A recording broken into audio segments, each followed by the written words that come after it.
ரீசெண்டாக இப்போ நிறைய சோசியல் மீடியாலலாம் வந்து பார்த்திங்கன்னா தளபதி விஜய் அவர்களை ரொம்பவே எல்லாருமே ட்ரோல் பண்ணிகிட்டு இருக்காங்க.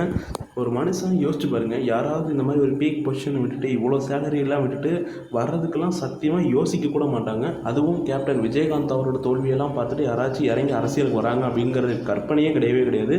ஆனால் விஜய் அவர்கள் வராரு. இந்த மாதிரி பொசிஷனில் இருக்கிற ஒருத்தர் இதை யோசிக்கணும் அப்படிங்கிறதுக்கே ஒரு கட்சி வேணும்.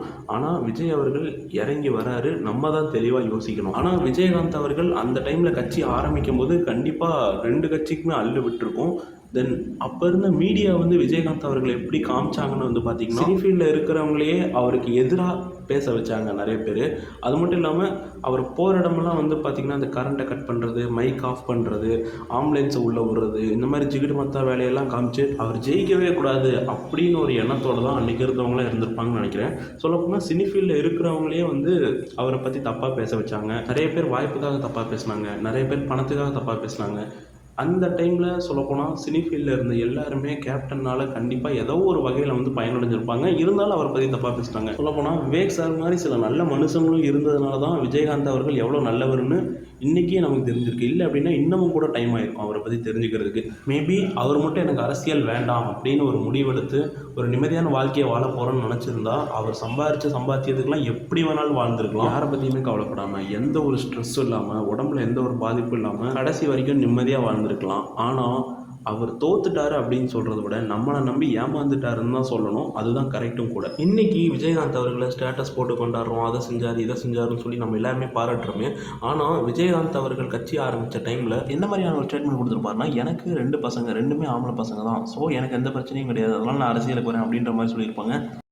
ஒருவேளை வேற மாதிரி இருந்தால் கூட நினைக்கல, ஆண்டவன் மனத்தில் பார்த்தீங்கன்னா எனக்கு 2 ஆம்பளை பிள்ளை, அவன் எதையோ சம்பாரிச்சுக்கணும் எப்படியோ போட.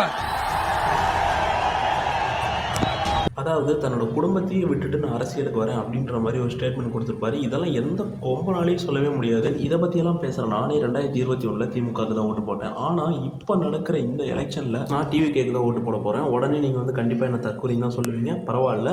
ஆனால் கொஞ்சம் யோசிச்சு பாருங்கள், நீங்கள் தற்கொலை ஜென்சி கிட்ஸு 2K கிட்ஸ்ன்னு சொல்கிற நாங்கள் தான் மாற்றத்தையே எதிர்பார்க்குறோம். எங்களுக்கெல்லாம் 18-19 வயசு இருக்கும்போது இவரை மாதிரி ஒருத்தர் ஃபார்மில் இருக்கிற ஒரு ஆள் கட்சி ஆரம்பிச்சிருந்தாருன்னா கண்டிப்பாக நாங்கள் மிஸ் பண்ணியிருக்க மாட்டோம். இவருக்கு தான் ஃபுல் ஓட்டு போட்டிருப்போம். அந்த ஒரு ஃபார்மை தளபதி விஜய் அவர்கள்கிட்ட நாங்கள் பார்க்குறோம். ஆனால் கண்டிப்பாக விஜயகாந்த் அவர்களோட விஜய் அவர்களை ஒப்பிடவே முடியாது.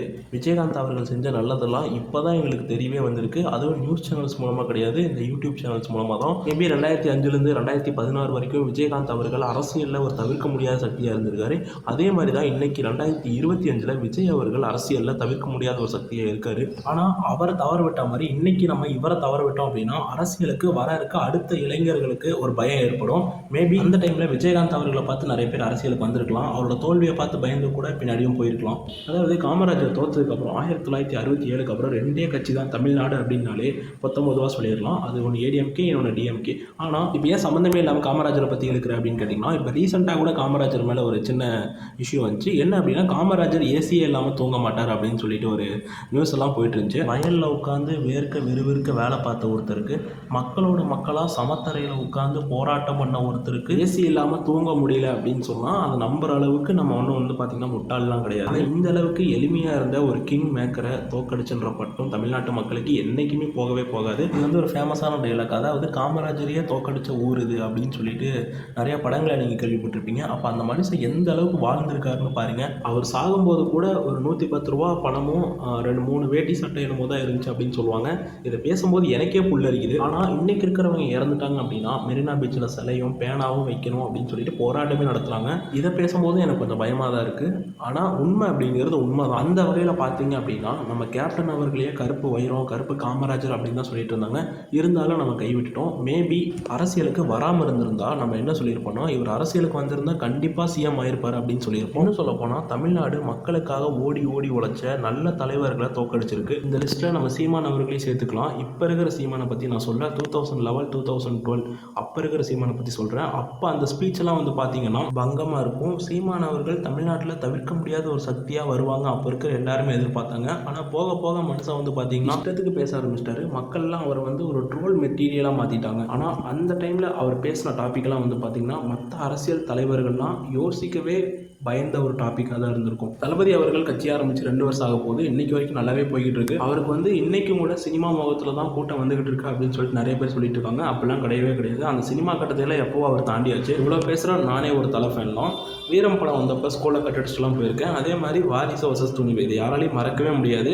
வாரிசு பட போஸ்டர் எல்லாம் கிழிச்சு தளபதி ஃபேன்ஸ்ட்டு அடியெல்லாம் வாங்கியிருக்கேன். நானே விஜய் அவர்கள் அணில் அப்படி இப்படின்னு நிறையவே கலாய்ச்சிருக்கேன். ஆனால் இப்போ வந்து பார்த்தீங்கன்னா நம்ம தலை ரேசிங்க்கு போயிட்டாரு, தளபதி அவர்கள் அரசியலுக்கு வந்துட்டாரு. ஆனால் வந்த கொஞ்ச நாள்லேயே பெரிய சம்பவம் ஆயிருக்கு. அதாவது இந்த கரூர் சம்பவத்தை யாருமே மறக்கவே முடியாது. கிட்டத்தட்ட 41 பேர் பக்கம் இறந்துருக்காங்க. இப்போ சிபிஐ விசாரணை போயிட்டு இருக்கு. இருந்தாலும் நிறைய பேர் என்ன சொல்றாங்க அப்படின்னா அவர் லேட்டாக வந்தது தான் காரணம் அப்படின்னு சொல்றாங்க. யோசிச்சு பாருங்க, அவரும் மனுஷன் தான். கிட்டத்தட்ட வேற ஒரு இடத்துல பிரச்சாரம் பண்ணிட்டு அதுக்கப்புறம் தான் இங்கே வந்திருக்கு. அது மட்டும் இல்லாமல் அதுக்கு முன்னாடியே வந்து நிறைய அறிக்கைகள்லாம் விட்டுருந்தாங்க. யாரும் பெரியவங்கெல்லாம் வராதிங்க, குழந்தைய தூக்கிட்டு வராதிங்க அப்படின்னு சொல்லிட்டு அந்த மாதிரி அறிக்கை விட்டுருந்தாங்க. அப்பவும் கூட நிறைய பேர் அதே மாதிரி தான் பண்ணியிருந்தாங்க. நடந்த தப்புக்கு ஃபுல் அண்ட் ஃபுல் விஜய் அவர்கள் மேலேயே பழி போடுறது ரொம்பவே தப்பு தான். ஏன்னா அதுக்கு முன்னாடி நடந்த மாநாட்டிலையோ பிரச்சாரத்திலையோ இதை விட பெரிய கூட்டம்லாம் வந்திருக்கு. அப்போல்லாம் எதுவுமே ஆகலை. இப்போ அப்படி ஆனவுடனே விஜய் அவர்கள் தான் காரணம், அவர் லேட்டாக வந்தது தான் காரணம், விஜய் 41 பேரை கொண்டுட்டாரு, அப்படி அரசியலுக்கு வரணுமா அப்படின்னு சொல்லிட்டு நிறைய பேர் பேசிட்டு இருக்காங்க. இப்போ சிபிஐ விசாரணை போயிட்டு இருக்கு. ஆனால் நடந்ததுக்கு மக்களான நம்மளும் கொஞ்சம் பொறுப்பு ஏற்றுக்கணும். நிறைய பேர் வம்படியாக வந்து நின்னதுனால பெரிய பெரிய அசம்பாவிதங்கள்லாம் கொஞ்சம் நடந்திருக்கு. ஆனால் நடந்த சம்பவம் அப்படிங்கிறது கொஞ்சம் வருத்தமாகவும் பயமாகவும் தான் இருக்குது. இருந்தாலும் கூட நீங்கள் கொஞ்சம் நல்லா யோசிச்சு பார்த்தீங்கன்னா தெரியும். அதாவது சிபிஐ விசாரணை வைக்கணும் அப்படின்னு சொன்னப்போ யார் வேண்டான்னு சொன்னா அப்படின்னு நீங்கள் பார்த்தீங்கன்னா தமிழ்நாடு கவர்மெண்ட் தான். கண்டிப்பாக உண்மை அப்படிங்கிறது வெளியே வரும். நிறைய பேருக்கு நிறைய சந்தேகம் இருக்குது. தென் ஃபைனலாக இந்த மனுஷன் நம்மளை நம்பி தான் அரசியலுக்கு வராரு. யாருமே எடுக்காத பெரிய ரிஸ்க்கை இவர் நமக்காக எடுக்கிறாரு. நம்ம கை விட்டோம் அப்படின்னா அது இதுன்னு புலம்பியோ இல்லை சோக ஸ்டேட்டஸ் போட்டோ இல்லை அந்த டைமில் அவர் அதை பண்ணார் இதை பண்ணாருன்னு சொல்லியோ ஒரு 5 வருஷம் கழிச்சு நம்ம பேசுவோம். எந்த பிரயோஜனமும் கிடையாது. கடைசி நேரத்தில் கொடுக்குற அந்த 1000 ரூபாய்க்கோ 2000 ரூபாய்க்கோ ஆசைப்பட்டு ஓட்டு அப்படின்ற ஒரு பவர்ஃபுல்லான வெப்பனை வேஸ்ட் பண்ணிடாதீங்க. கொஞ்சம் யோசிச்சு பாருங்கள், இவரோட வயசு அப்படிங்கிறது வெறும் 51 தான் ஆகுது.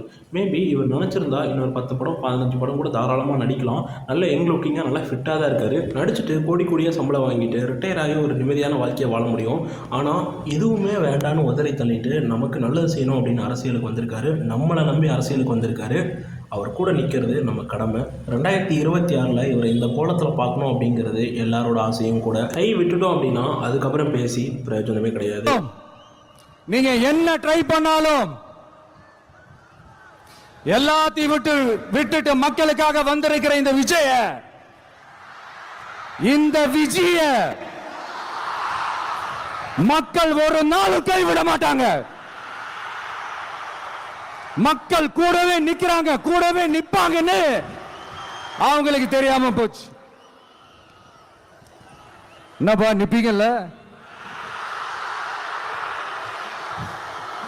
உங்களை நம்பிதாப்பா வந்திருக்கிறேன்.